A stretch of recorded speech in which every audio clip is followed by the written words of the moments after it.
José Luis Corrochano. El partidazo de COPE. Estar informado.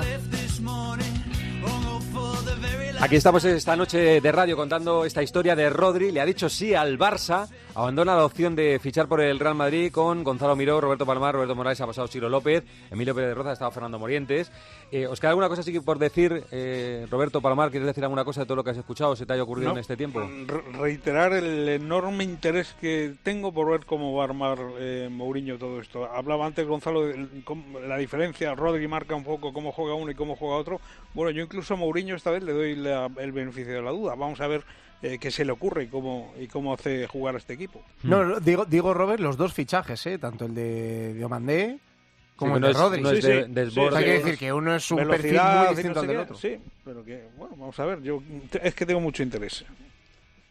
Víctor Navarro, Barcelona, ¿quieres decir alguna cosa? Sí, que antes lo decía Roberto Morales, la importancia de ese núcleo de la selección española, y es que además de Flick y Deco, que han hablado con Rodri en las últimas horas, también jugadores del Barça, campeones del mundo junto a Rodri, han estado hablando con él, pero no solo hoy, también en los últimos 2 meses. O sea, es un capítulo que ya hemos vivido antes, hace 2 años eran Gavi y Lamine los que hablaban cada día con Nico Williams para que fichase por el Barça, no se dio.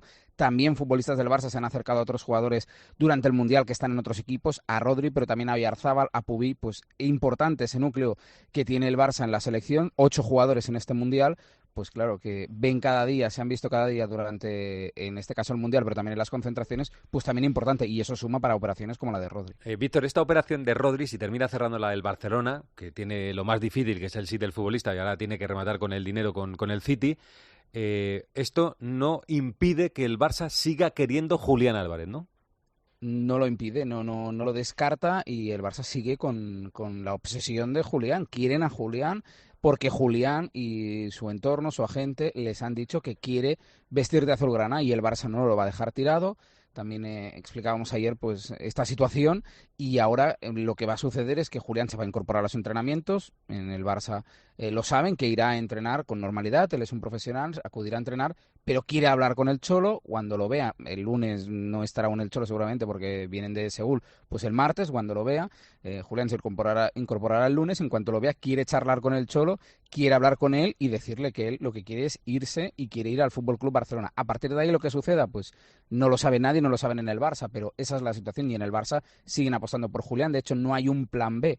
Si Julián no viene pero Ferran Torres se queda, en principio se quedarán así, por lo que nos dicen se va a quedar así la plantilla por lo que respecta al ataque. Si no viene Julián y se marcha Ferran Torres es otro tema, y ficharían. Pero el plan A y principal es Julián Álvarez, no hay más, y quieren a Julián Álvarez porque el jugador les ha dicho que quiere venir. Yo ya dije ayer que me parecía pobre la estrategia de mandar al chaval otra vez, a Julián Álvarez, allí frente a Gilmarín y a Simeone, a decirle, oye, que me quiero ir al Barcelona, que me habéis engañado, que es lo que se está trasladando desde la parte de Julián, que le ha engañado el Atlético de Madrid, tal. A mí me parece pobre la estrategia, pero es la que ha decidido el Atlético de Madrid. Ya dijo ayer Antonio Ruiz que el Atlético no lo vende al Barcelona, que no va a pasar de los 200 millones, ni loco la oferta del Barcelona, no va a llegar a esa, y ni siquiera sé si en esas cantidades el Atlético se lo plantearía. Y ahí está el chaval Gonzalo, que tiene que ir a Simeone a decirle, señor Cholo, que me quiero ir al Barça. Me sorprende la capacidad económica del Barcelona. O sea, bueno, creo que van a aprobar una línea de crédito de 500 millones dentro de poco, ¿no? Se va a aprobar. Sí, pues eso, que en lugar de Joan Laporta le podríamos llamar Roald Dahl y Charlie la fábrica de hacer billetes, porque más que la de chocolate.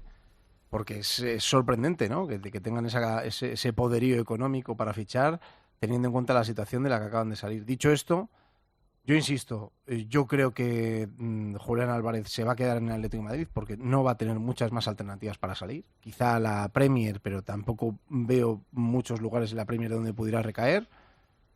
Yo sigo insistiendo en que la posibilidad del Arsenal, de Gyökeres y algo de dinero a cambio de Julián es la única salida factible que veo, que ni siquiera si está encima de la mesa, pero el resto yo creo que es Julián Álvarez habiendo cometido un error al que le han precipitado entre sus representantes y los cantos de sirena del Barcelona, un Atlético de Madrid que se ha mostrado absolutamente tajante tanto por parte de la propiedad actual como de la anterior. O sea, da igual, yo insisto en que cuando Miguel Ángel Gil ha dejado algo tan claro públicamente, no es una filtración, tan públicamente, dando la cara, poniendo voz a sus palabras, diciendo que no va a vender a Julián Álvarez al Barcelona, me extrañaría muchísimo que se retractase y que se tragase lo que ha dicho. Yo no conozco a ese Miguel Ángel Gil.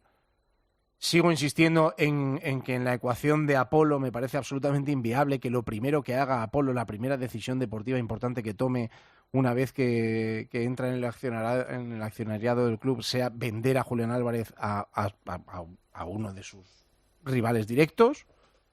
Y sobre todo, es que creo que no hay manera de mejorar por el dinero que se puede permitir gastar el Atlético de Madrid, incluso vendiendo a Julián Álvarez. Creo que no mejoras la plantilla con otro fichaje. Yo no lo veo. Es que, insisto, el mercado está como está. No sé qué delantero centro puedes fichar que mejore el rendimiento. Sí, por eso está diciendo de Julián. Víctor que no hay plan B en el Barça, pues no aparece ningún delantero centro también, que sea de ese nivel. Y también lo digo una vez más, yo no dejaría caer en saco roto las declaraciones de Simeone, donde ya ha puesto la primera piedra para que le pidan para intentar solucionar ese conflicto que se va a producir sin ninguna duda entre Julián y la afición del Atlético de Madrid, y que el hecho de que lo diga Simeone a mí me parece bastante importante. Claro.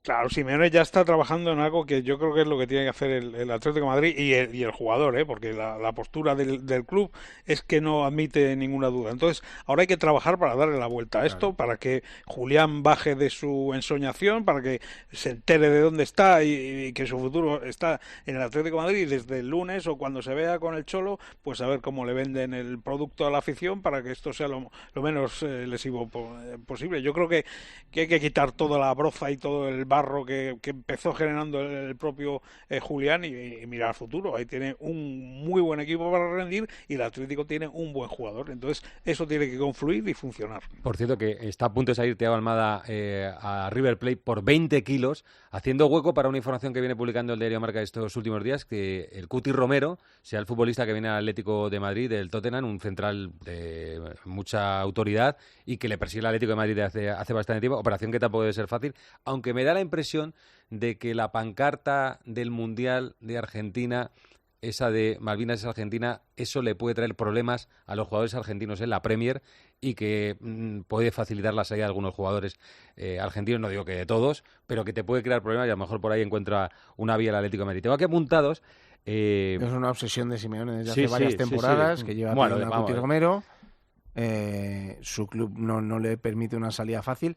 A mí me parece exagerado esta obsesión por el Cuti. Sí, O sea, me parece... Cuidado, no estoy menospreciando al jugador. Creo que bueno, es un jugador que vemos todos que es bueno. Sí, pero que no es un jugador él verá para cosas, perder la cabeza. Verá cosas ahí que otros no vemos. Que digo que me he apuntado aquí, con el fichaje de Diomandé del Real Madrid, para mí los 4 ataques más potentes de Europa, que son el Bayern, Olise, Kane y Luis, Paris Saint-Germain, Kvaratskhelia, Doué y Dembélé, Real Madrid, Diomandé, Mbappé y Vini, y en el Barça, que me cuesta más cuadrarlo, pero bueno, pongamos que sea Lamine, imaginemos que Julián y Rafinha, y si no Ferran, Lamine, Ferran, Rafinha. Vamos a poner Lamine, Ferran, Rafinha con Adeyemi, Gordon, Ayene.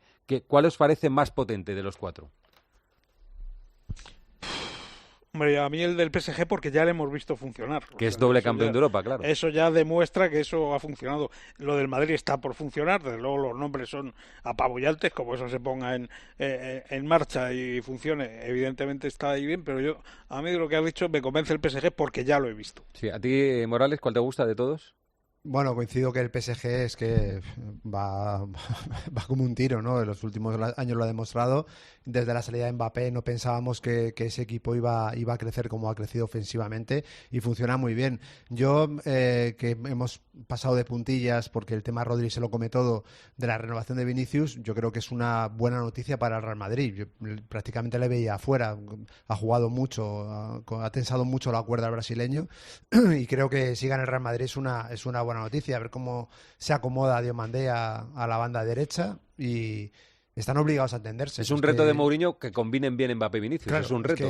Es que ya no hay más. O sea, con Vinicius renovado, si al final el Real Madrid no podía permitir que estuviese más tiempo sin renovar el contrato, pues ya no hay otra. O sea, es que tienen que jugar como no han jugado hasta ahora juntos Vinicius y Mbappé. Si lo consigue Mourinho, si Mourinho consigue que Vinicius defensivamente sea el jugador que era y ofensivamente piense que para brillar él puede hacer mejor a Mbappé, como ocurre en la selección francesa con balones de oro que juegan para Mbappé, pues el ataque del Real Madrid me parece muy bueno. No, son terribles porque el Olise, Harry Kane, Luis Díaz es una tripleta brutal. Claro, lo que puedes pensar hoy también es que hace mes y medio la gente estaba soñando con Olise. Sí, estaba como loco con Olise. Diomandé, que dices, por la cantidad que ha pagado por Diomandé, que es muy alta, pero que yo creo que va a ser un jugadorazo, que va a encajar bien, pues a lo mejor cuánto se podía llegar a pagar por Olise, que era el que de verdad todo el mundo le ilusionaba. ¿Sabéis lo que me parece a mí el Madrid? El Madrid me parece Francia. Me parece Francia, porque tiene un ataque, es alucinante, Sí. Tiene Mbappé, Vini, Diomandé, Brahim, Endry, Rodrigo, Bellingham, es un ataque brutal, pero le falta el que marca el Le tempo. falta unas gotitas de aceite ahí Tenía para Tchouaméni, engrasar todo eso. Rabiot, Rabiot Koné, tenía Francia, y claro, le faltaba, pero el ataque era demoledor. Pero en Francia, tanto Doué como cualquiera, Dembélé, el que quieras, Olise, todos jugaban para Mbappé. Todos, sí. Y en el Real Madrid no.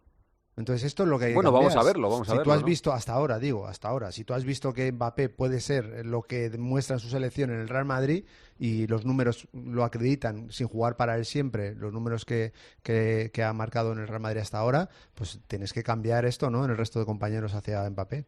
Fíjate el ataque que nos has pintado del Barça, que nos has colado ahí a Julián Sí, y a bueno, Matute un poco. claro. Se te queda escaso, ¿eh?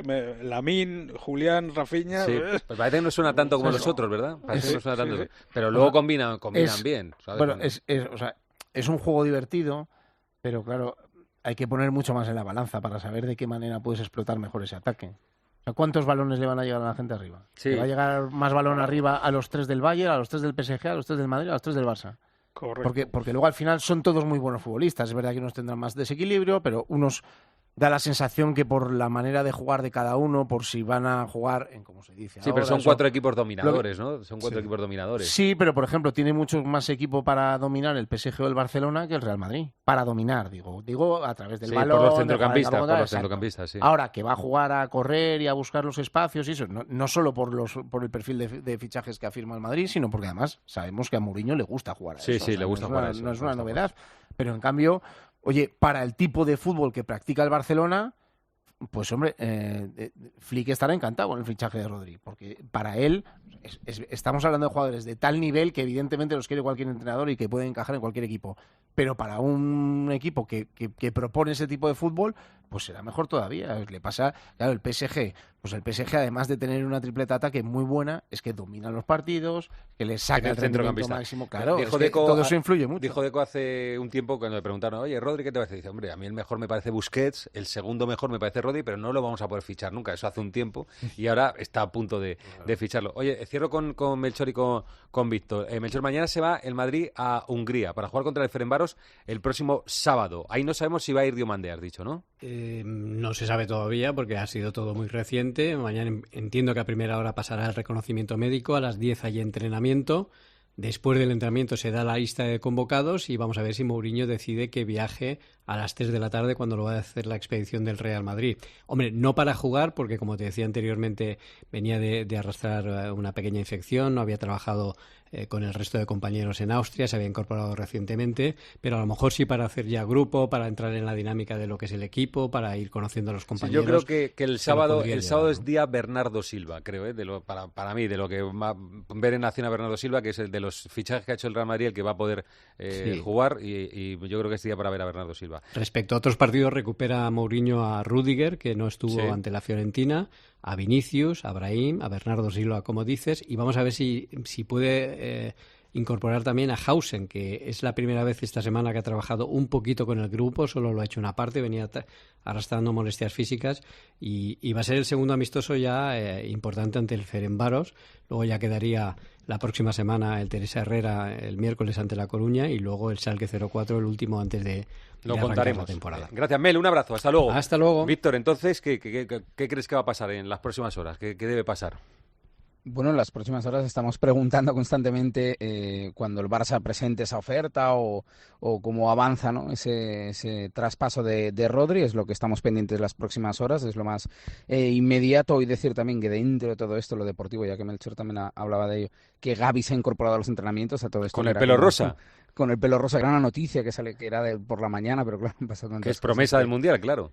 Claro, que es promesa del Mundial, queda la de Pedri, que era teñirse el pelo de blanco. Veremos si lo cumple, también lo dijo por ahí en una entrevista. O sea, un cromo, los primeros partidos de Liga son un cromo, ¿no? Son un cromo, sí. Y lo siente para el Barça mañana a entrenar. Hansi Flick contento porque Rodri le ha dicho que sí y él ha podido charlar incluso con el jugador, así que mañana irá a entrenar bien contento después de la doble sesión de hoy. Y el sábado, este sábado, ahí tiene el Barça 2 amistosos, tiene un triangular. Son 2 partidos de cada uno 45 minutos contra Udinese y contra Nottingham Forest y se juegan en Udine, en Italia, así que para ahí se irá el Barça y ahora pues en las próximas horas avanzar en ese traspaso de Rodri al FC Barcelona.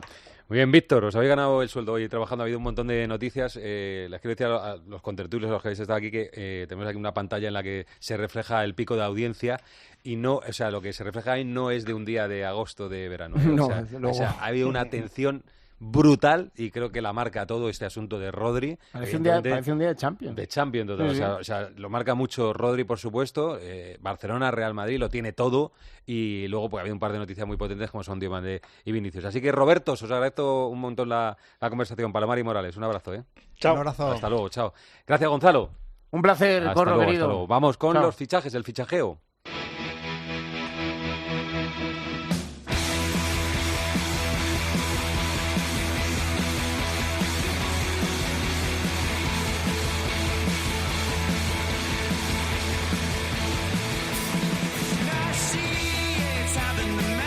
Noticias de fichajes, como siempre está aquí Avilés. Hola Isaac, ¿qué tal? Buenas noches. Hola, Corro, muy buenas. Está Rubén López, Cádiz. Hola Rubén. Hola, Corro, muy buenas. Está Gonzalo de Esteban. Hola Gonzalo, ¿qué tal? ¿Qué tal? Muy buenas. Está en el planeta, porque habla de fútbol internacional, está en el planeta. Y está aquí también Fermín Molano, porque le quiero preguntar, Fermín, hola, ¿qué tal? Muy buenas, Que Corro. el Mónaco le ha ganado 1-0 al Getafe, pero estamos preocupados por el estado de salud de Uche, al que verán las imágenes, digo que en las redes sociales lo hemos puesto, le han hecho una entrada terrible, se ha ido en camilla. ¿Qué sabemos de esa entrada? Pues nada, ha sido una entrada terrible, como bien dices. Le ha entrado en la tibia, en un partido amistoso que no tenía... A la altura media de la tibia le ha entrado. Sí, pero se ha lesionado de la rodilla con una contusión. Parece que es una hiperextensión, ¿no? Porque el golpe es en la tibia, pero la pierna se le va para atrás y a lo mejor la ha tirado en la sí, rótula, en el comunicado del club han puesto una contusión, pero es verdad que, como bien dices, parece una hiperextensión y veremos en las próximas horas... o sea, solo sabemos contusión en la rótula, ¿no? Solo sabemos eso por parte del club y veremos hasta cuál es el alcance de la lesión, si puede estar en el arranque de temporada, sobre todo teniendo en cuenta la primera jornada contra el Alavés y el playoff de la Conference Bueno, y League. la necesidad de este jugador para el Getafe. Estamos muy pendientes porque se ha llevado una entrada terrible. Gracias, Fermín. A ti, bueno, Corro. vamos con los fichajes del día. En Primera División, Isaac. 2 oficiales, Unai Núñez llega cedido al Español procedente del Celta para reforzar la zaga y Javi Morcillo, que hablamos ayer, era una opción para el Elche. Bueno, pues ya se ha materializado este centrocampista del Atlético de Madrid y firma hasta 2030 con el Elche. Y hay una salida ya oficial que también se conocía, que es la de Juanlu, ya es jugador del Bournemouth. Pagará 11 millones más 2 en variables al Sevilla, que se guarda un 10% de una futura venta. Rubén, en segunda, ¿qué ha pasado? 2 fichajes hoy. El Sabadell incorpora al delantero procedente del Córdoba, Nikolai Obolski, 29 años, firma hasta 2028. Y el Burgos se hace con la cesión de un internacional sub-20 de Argentina, de River Plate, Santiago Lecina, media punta y que tiene muy buena pinta, ya digo, cedido por River para esta temporada en el Burgos. Gonzalo, ¿qué pasa? ¿Qué está pasando en el fútbol internacional? Aklius, el joven extremo francés de 24 años, deja el Mónaco y ficha por el PSG. James Trafford será el portero del Lille tras pagar 45 millones al Manchester City.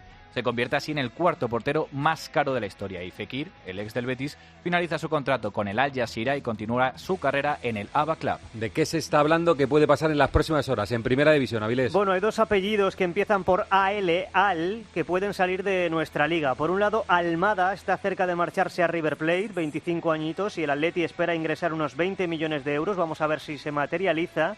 Y por otro lado está Almeida, el jugador del Valencia. En este caso el club tiene más interés en venderle que el propio jugador en salir. Nos decía Fermín Rodríguez que no le interesaba mucho al jugador eso de marcharse al Swansea, que es el equipo que lo quiere, pero parece que el Valencia no cuenta con el portugués y vamos a ver qué pasa porque tiene pie y medio fuera. No habrá ninguna noticia en el Almería, ¿no? En el Almería, ¿qué va a pasar en las próximas horas en segunda? Bueno, hay 3 cuestiones. Sí. Alberto Flores, portero del Sevilla. Alberto Flores puede recalar en el Granada si Lucas Zidane se marcha, que parece que se va a ir del Granada. Y 2 nombres que tienen que ver con equipos de primera. Diomandé, evidentemente, ¿no? ¿Qué es lo que pasa? Porque pues le va a caer al Leganés entre 6 y 7 kilos en cuestión de plusvalía, porque recordamos que Diomandé debutó en el Leganés temporada 24-25 y ¿dónde lo hizo? En el Bernabéu ante el Madrid. jugador del Leganés. Efectivamente, el Leipzig lo fichó por 20 kilos y le van a caer, como digo, al Leganés entre 6 y 7 por temas de plusvalía. Y el otro nombre es el de Jan Virgili, el jugador del Mallorca, que va a fichar por el Brujas 12 millones de euros, el jugador de 20 años, y ahí de los 12 millones, unos 7 le caen al Mallorca y al Barça le caerían casi 5 por un 40% de los derechos del futbolista. Virgili, que es un jugador que debería estar en primera división en España, se lo lleva la Liga belga por 12 millones de euros. El descenso del Mallorca ha hecho que el jugador... Y allí han pedido a la afición que se quedara, pero se va al Brujas. ¿Y de qué se va a hablar en las próximas horas en el fútbol internacional, Gonzalo? Pues Barcolá, que no va a seguir en el PSG, está muy cerca del Liverpool, eso sí, 120 millones. Otro, Joselu, el ex del Madrid, que sigue sin equipo y está muy cerca del Oporto. Y por último, acuerdo entre el Manchester City y el Olympique de Marsella por Rulli, el portero que ha estado en Villarreal o La Real. Pues muy bien, porque Rulli tiene larga vida, está jugando todavía a sus años. Muy bien, pues Avilés, Rubén y Gonzalo, hasta mañana. Un abrazo. Un placer, Corro. Hasta luego. Mañana. Les recuerdo que también se han jugado otros 2 partidos de fútbol amistoso. Málaga 4, Al Arabi 2 y Fiorentina 1, Deportivo 1. Fiorentina, que es el próximo equipo de Mastantuono. Lo siguiente es una batalla, aquí en el partidazo. José Luis Corrochano. El partidazo de COPE. Estar informado. ¿Tienes algo que decir? Busca Partidazo COPE en Instagram, TikTok, X y en nuestro Facebook El Partidazo de COPE. O mándanos un mensaje de voz por WhatsApp al 637 23 0010. Detrás de cada noticia siempre hay una historia. ¿Os cuesta mucho encontrar empleados para trabajar en el sector de la hostelería? Tenemos una situación muy difícil. Este verano sigue conectado a Mediodía COPE de lunes a viernes desde la 1. ¿De dónde vienes tú? Yo soy paraguaya. ¿Por qué se te ocurre venir a España? Bueno, es que yo antes no conocía a mi madre. Y a partir del 31 de agosto te esperamos en una nueva temporada juntos con Pilar García de la Granja. España es campeona del mundo y en HR Motor lo celebramos contigo. Con hasta 10.000 euros de descuento en vehículos de ocasión y cientos de coches con entrega inmediata desde 150 euros al mes. Sub, híbridos, urbanos, elige el tuyo. Ven a uno de nuestros 35 centros o entra en hrmotor.com. Escuchas El Partidazo de COPE. Y recuerda, la mejor experiencia y el mejor sonido solo los encuentras en cope.es y en la aplicación móvil. Descárgatela. Hola, soy Vanessa, clienta de Niva, la neoenergética.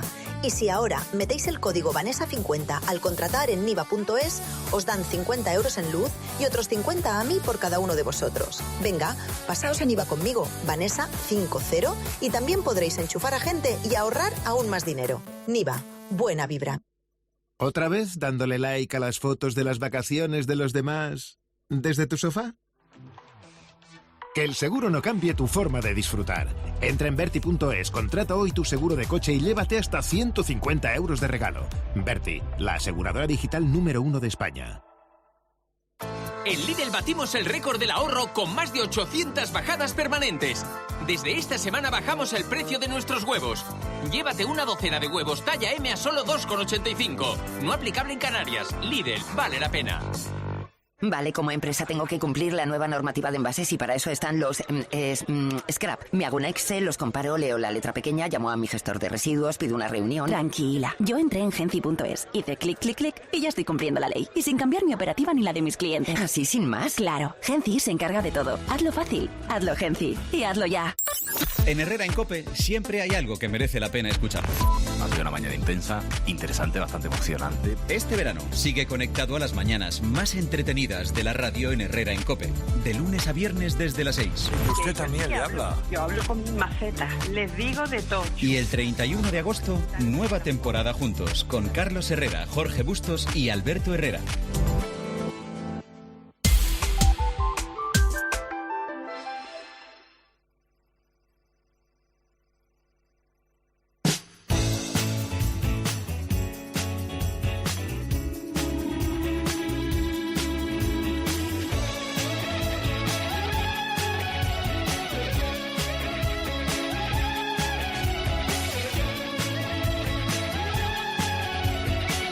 José Luis Corrochano. El partidazo de COPE. Estar informado.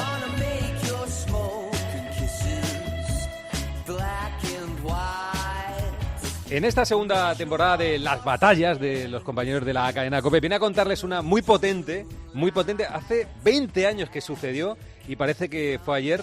Viene a contarles una Pilar Casado, así que se imaginan que es de baloncesto. Hola Pilar, ¿qué tal? ¿Cómo estás? Buenas noches. ¿Qué tal? Buenas noches a todos. No sé si es la gran batalla, porque esto no había pasado nunca en la historia y es la primera vez que España gana un mundial de baloncesto. Es la primera gran batalla, Es verdad que llega el mundial después de una serie de campeonatos en las que ya con cierta regularidad se van pillando medallas.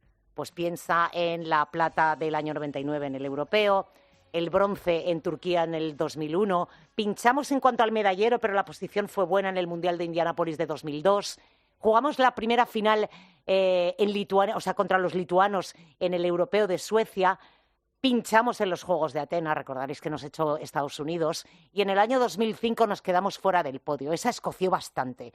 Pero Japón probablemente, y si tú charlas con cualquiera de los protagonistas, es un antes y un después en el baloncesto de este país y en general en el deporte. Pensad que no éramos la primera potencia baloncestística probablemente del mundo, no lo éramos. Ni de Europa. Porque además los campeonatos de Europa, digamos de manera casi consecutiva, vendrían algunos años después. Pero sí que hay un antes y un después porque esa generación en la que ya se juntan jugadores del 77, del 79 y sobre todo la gran generación del 80, empieza ya a cuajar y todos coinciden. Hay un antes y un después de Japón. Bueno, viene Pilar a contarles una gran batalla. Pilar Casado vivió la victoria de España en el Mundial de Baloncesto de 2006. Esto se acaba. Campeones del mundo, 7-0-4-7, viviendo la magia del básquet. Saitama, Japón. Sí, señor. Y rompe el festival, se acabó. Campeones del mundo, todos vienen a abrazar a Pau, que difícilmente se puede mover a la pata coja, lo llevan hasta dentro del campo. He elegido este fragmento, que fue la sexta quien dio este mundial, y Andrés Montes, que siempre nos sirve para recordar al gran Andrés Montes, con Juanma López Iturriaga, que era uno de los analistas, y ahí narrando al final que Pau Gasol no estaba en esa final, porque el tiempo nos puede hacer pensar que sí, ganamos con Pau Gasol y tal. Pau Gasol no estaba en la final, Pilar, se había lesionado en las semis. Se había roto contra Argentina. Yo recuerdo un día que Pau contaba que ya en los campeonatos anteriores, de hecho él descansa, en el del 2005 no viene con la selección, viene como comentarista de televisión española en el 2005, pero no juega. Que ya empezaba a tener algún problema en la fascia, tenía algún problema en el pie. Bueno, pues se rompe. A falta de minuto y medio, no quedaba mucho más de la semifinal contra Argentina, se rompe en el metatarsiano del pie izquierdo y fíjate tú cómo son las cosas, que aún se queda en la pista a lanzar 2 tiros libres, lo cual ha dicho Pau siempre que no fue el punto más fuerte en su carrera deportiva, pero los metió.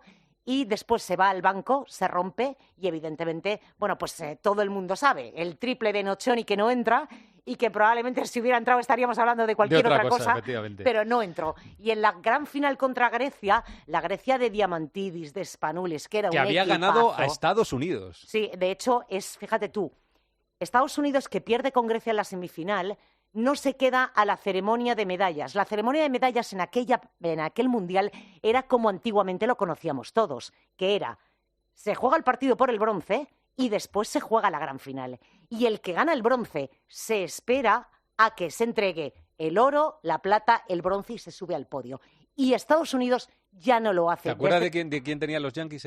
¿Alguno así potente que tuviera en aquel mundial? ¿Te acuerdas? Ya no tengo yo.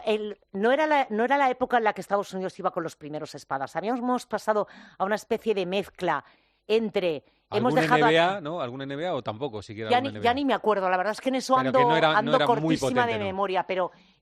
Ahora Grecia, mientras hablamos... La Grecia que juega la final contra España era un equipazo. Era un equipazo. Incluido, por ejemplo, ya no te hablo de los Diamantidis, Spanoulis y toda la tropa, estaba Skorsianitis, del que se encarga Margasol. Y Margasol, efectivamente. Oye, de ese partido contra Grecia ganamos con mucha facilidad. Sí. Tengo aquí el resultado 7-9-4-7, o sea, imagínense cómo ganamos, pero el verdadero partido es, como has dicho, las semis contra Argentina, que ganamos de milagro, y ese es el partido que da un salto en la cabeza brutal para los jugadores. Sí, porque además fue un partido, fíjate tú, te cuentan los jugadores años después, 20 años después, que ellos hay partidos de los que más o menos se han ido olvidando. De hecho, hay jugadores que dicen, joder, jugamos contra Panamá, jugamos contra Japón, porque hay cosas que evidentemente pierdes. Pero el partido de Argentina, que es un partido además en el que Garbajosa tiene que bregar y muchísimo, es un partido que España nunca llegó a romper. Se iba 8-10 arriba, Argentina volvía. Te volvías a ir 8-10 arriba, Argentina volvía. Y tuvo esa bola. Fue un partido, el de la semifinal contra Argentina. Es un partido además que disfruta muchísimo el Chacho, Sergio Rodríguez, del que, por cierto, tenía una costumbre, que era irse al 7-Eleven todos los días antes del partido a comprarse un heladito. O sea, su secreto para estar bien era comerse un helado. Claro, pues se acuerdan casi, los jugadores se acuerdan más de lo que pasó fuera de la pista casi que de muchos de los partidos. Si tú lo piensas, tú dices, vale, jugamos con Panamá, jugamos con Nueva Zelanda, jugamos con Japón. Luego sí, ya vinieron los cruces, ya vino Serbia-Montenegro, que era todavía junta. Vendría Lituania y luego, claro, este partido contra Argentina. Jorge Garbajosa tuvo sus más y sus menos. Argentina piensa que aquella Argentina era la generación dorada. Argentina ha vivido algo similar a nosotros. Ha tenido una generación con los Scola, Nocioni, empiezan Ale Montecchia, absolutamente Ginóbili. Brutal, Manu Ginóbili. Es que, claro, tenían un equipazo. Volkovitsky era el jugador interior de aquella Argentina. Oye, cuenta cosas que, bueno, esto cualquiera que viera el Mundial o lo siguiera se acordará, pero ¿qué pasaba allí? Bueno, tengo la relación aquí de los 12, para que la gente las tenga en la cabeza. Es Pau, Rudy, Cabezas, Navarro, Calderón, Reyes, Jiménez, Chacho, Berni, Marc, Mumbrú y Garbajosa. Ese era el equipo, sí. O sea, es una gran selección, buenísima, con jugadores muy buenos. Para mí no es la mejor de la historia de España, porque luego podemos decir que Londres y Pekín tiene jugadores a lo mejor de nivel más alto, podemos decir, ¿no? Pero es la primera que gana un Mundial. ¿Quién eran los líderes ahí en esa selección? A ver, empieza a fraguarse ya el liderato de Pau y Juan Carlos Navarro. Cada uno con su personalidad, cada uno con su rol. Reconocen los jugadores que el gran éxito de Pepu Hernández fue asignar roles, en muchos casos muy diferentes al que tenían en sus equipos esos jugadores. Pero ahí ya se empieza a fraguar ese liderato que después vivimos durante muchos años. Pero en aquel Mundial, por ejemplo, todavía era capitán, lo fue hasta los Juegos de Pekín, Carlos Jiménez, que yo siempre he dicho que es el héroe silencioso. Una persona cuyo gesto, cuya cara a lo mejor no trasciende en exceso las emociones, pero fue el primer pegamento. Carlos es del año 76 o 77, era junto con Jorge Garbajosa, digamos, los más mayores. Incorporan a un Sergio Rodríguez que había jugado en el Europeo del 2005, Felipe, por cierto, se pierde parte del campeonato porque aquella selección, en aquella época, la selección se concentraba en Vallasur, en San Fernando. Eran otras concentraciones, otros deportes. Y después hubo un torneo amistoso en Singapur. Jugando contra Argentina, en ese partido amistoso, Felipe se lleva un golpe en el cuello. Felipe es una de las cosas que durante los primeros años de su carrera padeció bastante. Pues me acuerdo de los duelos con Scola. Por ejemplo, sí. No quiso nunca citar quién era el que le pegó el mandoble, pero Scola. Entonces, en aquel equipo, sí, es verdad, Pau y Navarro empezaban pero yo creo que se fragua un grupo humano con una calidad personal, con un empaste entre jugadores que hay algunos que puede haber de diferencia entre ellos 10 años. Y ahí es donde nace, como digo yo, el núcleo duro de lo que vendría después, porque ya los juniors de oro están todos incorporados, todos. Como luego se ha conocido la familia. La familia. A la selección española. La familia, la de la Pocha, la del Jijí. ¿Qué pasaba? Cuenta eso, sí. ¿Qué pasaba en la concentración, en las habitaciones? Que lo que puedas contar, ¿qué pasaba Pues ahí? Mira, se ha convertido en muy famoso entre nosotros. Bueno, todo el mundo sabe que aquel equipo jugaba a la Pocha. Y jugó a la Pocha durante muchísimo tiempo. De hecho, siguen jugando a la Pocha. Un juego de cartas, efectivamente. Luego es verdad que en algún caso ha llegado el póker, pero eso ya ha sido mucho tiempo después. Eso cuando se fueron a América y trajeron el póker para acá. La Pocha. Pues con esa Pocha había una Pocha paralela en la que jugaban, por ejemplo, bueno, claro, a Felipe lo burreaban muchísimo. Alex Mumbrú era experto en burrear a Felipe. Se jugaba, por ejemplo, quién pagaba los taxis.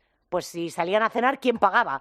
pincho de merluza que se llevaba Felipe. Porque pero además... Pocha Paralela porque la jugaban unos pocos solo. Porque... Sí, exacto, efectivamente. Era la Parallel Pouch que se llamaba. Y entonces, bueno, yo ya te digo, Felipe lo negará siempre. Yo, pringar en la pocha con Alex, imposible. Pero tenían muy buena relación. ¿El Colacao? ¿Se tomaban Colacao? ¿Es también famoso por el Colacao? Sí, también son famosos por el Colacao. Empiezan a buscar canciones para cada campeonato. El otro día vi la del 2006, que no me acordaba, no soy capaz de reproducirte el nombre. Y dije yo, claro, o sea, empezaban algunas, depende de los años, también ha ido cambiando de disc jockey un poco la selección, ¿eh? Pero es verdad que, mira, intentaron, en Japón, ahora ya no nos sorprende, sobre todo quien haya visitado Japón, pero evidentemente sus cuartos de baño son muy diferentes a los nuestros. Entonces, claro, tú llegas hace 20 años a un Japón en el que te encuentras que la taza del váter tiene un montón de botoncitos. Sí. Suelta agüita, se la puedes poner caliente, en fin, 50.000 artefactos. Alguno pensó en montar una empresa para importar esos retretes y hacerse rico.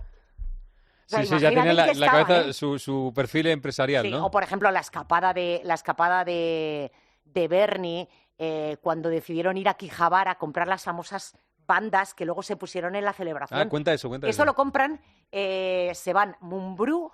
Creo recordar que era Bernie, es que recuerdo encontrármelos en el sitio y decir, ¿pero qué hacéis aquí? Felipe estaba seguro en esa tienda. Sí. Y no sé si era Cabezas el cuarto. Eran 3 o 4 los que se fueron a Quijabara. ¿En dónde? En Akihabara. Sí. Akihabara, para el que no haya estado nunca en Tokio, es, digamos, el barrio tecnológico donde encuentras tiendas con lo más marciano. Bueno, había móviles cuatribanda de unos colores que estuvimos a punto de comprarnos uno simplemente porque era muy marciano. En aquella época que el iPhone no existía, ¿no? No existía. Fue el año, para que la gente se haga idea, en el año 2006 fue el año en el que se inaugura la Terminal 4 de Madrid-Barajas, que no existía, y el iPhone no existía. Sí. Es más, en las concentraciones de la selección, sobre todo, prácticamente nadie manejaba móviles, había muy contados, desde luego no como los conocemos ahora.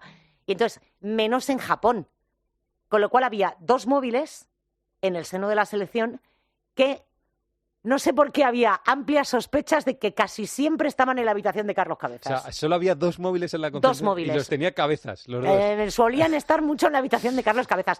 Era siempre muy divertido saber quién compartía con quién las habitaciones. Me imagino Pau Navarro era una. Sí, Pau y Navarro la compartieron durante mucho tiempo. En algún momento, cuando falta Pau, va Marc a dormir con Navarro. Luego Marc ha dormido también con Sergio Llull, ya en años posteriores. Normalmente Carlos Jiménez era el que apadrinaba al novato. De hecho, Carlos Jiménez duerme con Sergio Rodríguez en el Euro del 2005. Entonces era un poco así, o sea, ¿no? El Chacho era sus primeras grandes competiciones, ¿no? Sí, porque estuvo en el Euro de Belgrado, pero es el primer gran mundial. Dice, por cierto, el Chacho, yo creo que la frase lo dice todo, es el equipo de mi vida, el mejor equipo en el que he estado. Su primer gran éxito y sí. Siendo muy joven, o sea, lo tiene y es lo que decías, probablemente, excepcional. Técnicamente, pudimos tener mejores equipos en hombre por hombre, ¿eh? Pues pienso, en Pekín, en Londres 2012, el equipo que teníamos en el Mundial de España de 2014, que nos pegamos la bofetada contra Francia, era tremendo, pero tremendo. Pero, sin embargo, es curioso que muchos de ellos te dicen es el mejor equipo en el que he estado nunca. Pilar, Pepu Hernández, que es el hombre que levanta el trofeo. Ahora contamos un poco también, que lo sabe la gente, lo que pasó antes de la final. ¿Qué papel tiene Pepu ahí en esta selección? Mira, si la gente no ha tenido nunca la suerte de conocer y de sentarse a charlar con Pepu tranquilamente, a mí me gustaría que la gente, si tiene la oportunidad, lo hiciera. Porque Pepu es una persona, ¿cómo te diría yo? Tiene un carácter muy particular, pero tiene una visión del baloncesto también más allá de lo que pasa entre las cuatro marcas del parque. Él arriesga, porque en aquella concentración de Japón, que él se estrenaba como seleccionador, era el primer gran campeonato que dirigía, apuesta por traerse a Marc. Pocos le reconocerán después que Pepu fue un visionario llevándose a Marc Gasol, porque nadie pensaba que Marc en aquella época iba a ser después el jugador que fue, por ejemplo. Sí, casi se hablaba de que iba por ser hermano de Pau. Sí, no, claro. O sea, de hecho se monta el pollo. Digamos que había cierta polémica de ¿por qué va Marc? ¿Por qué va Pau? Quiero decir, esa pregunta estaba en la calle. el hecho de decir, oye, me lleva un Sergio Rodríguez que era un niño, porque Sergio Rodríguez era un niño, Sergio es del 86. La primera vez que va a un campeonato tiene 19 años. Evidentemente, claro, Sergio Rodríguez, como digo yo, tenía un talentazo toda su vida como jugador, pero este tipo de decisiones, ¿no? Y acaba de hacer ese pegamento. La definición de roles, pues a lo mejor Alex Mumbrú tenía un rol en su equipo, jugaba menos minutos en la selección, o Garbajosa, y eso no es fácil. Hacerle entender a un jugador que hay un todo por encima del individuo. Y a partir de ahí, él es capaz de decirte, joder, estamos hasta los pelos de comer pasta. Pues venga, hoy vamos a ver si comemos una verdura, cualquier historia, para intentar hacer la convivencia más fácil. Él se rodeó también de una persona de su entera confianza como es Rafa Vecina. Lo tuvo como jugador y después lo tuvo como ayudante en la selección. De repente un extraño, que decía... De repente un extraño, efectivamente. Que decía Andrés Montes. Pero Rafa era una persona de total y absoluta confianza de Pepu. Y Pepu es, pues eso, un dejar jugar y un dejar hacer, porque siempre le concede mucho margen a la gente, lo cual no significa que no sea duro entrenando. No, pero es muy peculiar, la personalidad de Pepu es muy peculiar. Bueno, ya saben que dirigió la final del Mundial sabiendo que había fallecido su padre. No se lo dice a nadie, ¿no? ¿O alguien se lo sabe? Sí lo sabe. Rafa Vecina lo sabía. ¿Rafa Vecina? Y yo creo, esto no lo tengo confirmado, pero entiendo que también fue así. En aquellos campeonatos, el presidente de la madrileña era Juan Martín Caño, que en paz descanse. Era el jefe de expedición, era un poco la persona que se encargaba de todas las cosas, independientemente del delegado, que era Manolo Rubia, que era otro fenómeno, Manolo Rubia. Ha sido delegado de la selección durante muchísimos años. Yo creo que Juan debía de saberlo, pero Rafa lo sabía. Imagino que es un bajonazo allí en el medio de la fiesta, ¿no? Que saber que ha pasado eso es un Se sabe un poco después, bajonazo. efectivamente, Sí. se sabe después. Mira, hace poco me reconocía Carlos Jiménez que así como eran todos como muy organizados y muy solidarios para un montón de cosas, eran unos desorganizados para la fiesta. Entonces era como, no sabemos qué hacer, ¿para dónde vamos? ¿Esto qué es? ¿Qué pasó esa y noche? les ¿Qué pasó? sobrepasa. Y una de las cosas que yo creo que llama la atención, ¿no? Es el hecho de que Pepu se lleve la mano al corazón, se sabe después de la ceremonia. Cuando ya empiezan a contarnos a la federación que la noche anterior había fallecido su padre. La fiesta fue en un hotelazo donde habías dado concentrado a España. Mira, probamos la carne de Kobe por primera vez. ¿Te metiste en la fiesta de...? Hombre, sí, por estuviste favor, cuenta cosas. Por favor, ¿cómo no me voy a meter yo en esa fiesta? La verdad es que la fiesta fue acabó... Corren ciertos rumores de que acabó cierta espuma de algún extintor. Corren rumores, son rumores. Pero ya era una época en la que además algunas familias empezaban ya también a venir, aunque los viajes fueran largos. Es decir, era muy habitual encontrarte todos y ampliar esa familia del equipo, las familias naturales, los periodistas. Era un poco, y la verdad es que la celebración hasta las tantas, pero piensa en una cosa, había que ir a Narita a la mañana siguiente. A Narita. Lo cual tenías ¿Esto fue en como Saitama, hora y la final de media, Saitama? como hora y media. Esto fue en Saitama. Esto fue en el Saitama Super Arena, el que después fue el pabellón también de los Juegos Olímpicos, fue el mismo de la segunda fase del Mundial. Y había como cerca de hora y media o 2 horas. O sea, la peña fue de empalmada una detrás de otra pensando que palmábamos los aviones. ¿No habías vuelto nunca al pabellón hasta los Juegos Olímpicos de No, Tokio? no había vuelto. ¿Y qué? ¿Cuando volviste a los Juegos Olímpicos? Cuando lo vi dije... De hecho, mira, en el hall del Saitama Super Arena hay una foto del Mundial de Japón. Y esa foto, yo la tengo guardada, es la foto en la que levantan el trofeo Carlos Jiménez, Pau y Rudy. Están puestos por ese orden. Y se ve la grada de los audiovisuales detrás. Y yo estoy en esa foto con Paco Torres. Sí, yo tenía de comentarista a Paco Torres, el que era entonces director de la revista Gigantes, que nos lo pasamos maravillosamente bien en las retransmisiones de aquel Mundial. Y está esa foto. Y cuando fui a los Juegos... Entré por el hall y dije, no me puedo creer que esa foto esté ahí. Todavía colgada, ¿no? Bueno, luego ya saben que la fiesta fue un fiestón aquí en Madrid. Bueno, y ¿sabes una cosa?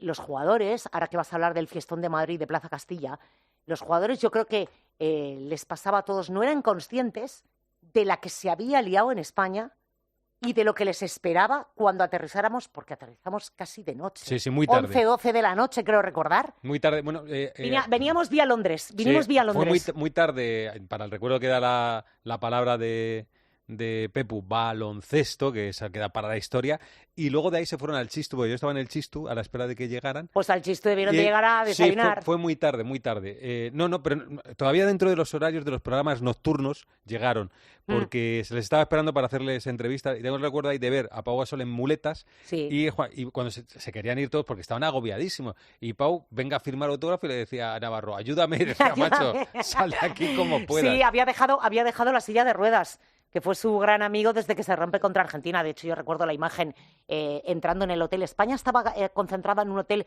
como a 4 paradas, creo recordar, en los trenes. Ya sabes cómo van los trenes de bien en Japón. A 4 paradas del Saitama Super Arena. Era un recorrido en autobús aproximadamente de unos 15 minutos, 20 minutos. Yo recuerdo la imagen de Pau entrar en ese hall del hotel de concentración de los equipos en la silla de ruedas. Venía Delfín Galiano, que era el médico entonces de la selección. Venía Manolo Rubia. La cara era un poema, porque pensábamos que adiós final.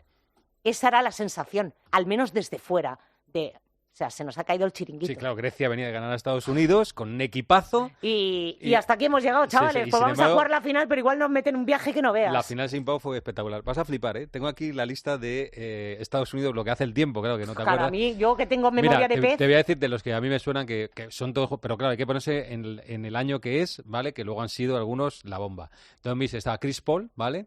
Dwayne Wade. Estaba Carmelo Anthony. Madre mía. Estaba LeBron James. Estaba Chris Bosh y Dwight Howard. Madre mía de mi vida. O sea, fíjate los jugadores que tenía Estados Unidos, que a lo mejor no, eran todos NBA, eran todos NBA, eran jugadores todos... la historia y el romanticismo de la Universidad Americana se acabó... Sí, no, pero era un equipazo y cayeron ahí con la selección de Grecia. Muy bien, pues esta es la historia, la batalla de Pilar, que es una gran batalla, la primera vez que España gana un mundial, luego llegó otro mundial de baloncesto. Tan inesperado probablemente como el primero. Porque si tú me dices, mira... Asiático también, pero inesperado. El viaje aquel de Japón fue terrible. Los jugadores se fueron, el equipo se fue primero por Singapur, pero nosotros nos encontramos que hubo una amenaza terrorista en el Reino Unido de volar aviones en vuelo en Heathrow. Con lo cual, cuando llegamos a Barajas un domingo por la mañana, nos encontramos que nuestro recorrido habitual lo habían cancelado todo. Acabamos yéndonos con una bolsita de plástico en la que llevábamos el pasaporte, unas gafas y dinero, no llevábamos más, los móviles en las maletas, todos los viajes rehechos, nadie iba por donde originalmente tenía los viajes sacados. Esa sensación de llegar a Hiroshima, que fue donde jugamos la primera sede, y decir, llegar al aeropuerto y decir, bueno, joder, no tenemos yenes, no estamos hablando de que se pagara con tarjeta todo como se paga hoy en día y con el móvil. Y dijimos, bueno, mira, vamos a abrir la maleta, vamos a sacar los teléfonos y ya pensaremos en que descubrimos los taxis de ganchillo. Que el que no ha ido a Japón, los taxis tienen ganchillo. Pero allí ya se paga con tarjeta los taxis como unos marqueses. Muy bien, Pilar, es una gran historia que ha venido aquí a contar. Yo viví el Mundial de España de baloncesto en el año 2006. Te agradezco a los oyentes que lo hayas contado. Gracias, Pilar. Un placer, como siempre.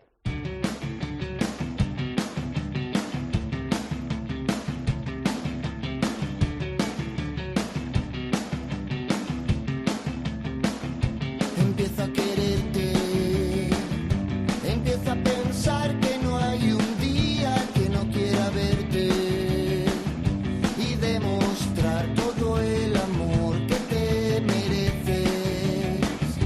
Y vestiré como tú digas, iré más decente para poder ir a esos sitios deprimentes. Haré de escoba y de felpudo, haré de sirviente y triturar mi corazón con ingredientes y beber todo ese batido. Buenísima historia la que ha contado Pilar Casado con el equipo español de baloncesto ganando su primer mundial. Bueno, contenido plus, contenido premium, contenido más después de esta conversación. La familia en Prime, la familia ya saben que es el sobrenombre con el que se conoce a este grupo de jugadores. Esto está en Prime, como digo, 5 episodios. El equipo de oro se puede ver en RTV Play. Un documental que se llama Generación 99, Gasol y Navarro. Este lo dirige mi amigo José Antonio Luque y se puede encontrar en YouTube, que es muy corto y está muy bien. Y luego sobre los jugadores importantes de esta generación, bueno, el más importante evidentemente es Pau Gasol, hay muchas cosas. Por recomendar un documental de Pau Gasol, lo importante es el viaje que está en Prime, en Amazon.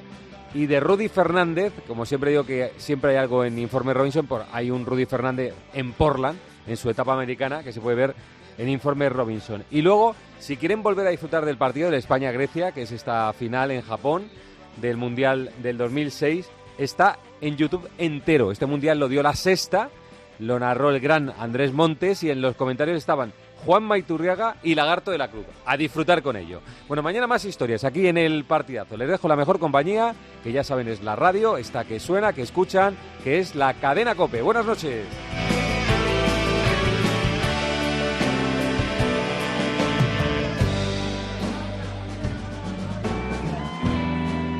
José Luis Corrochano. El Partidazo de COPE. Estar informado.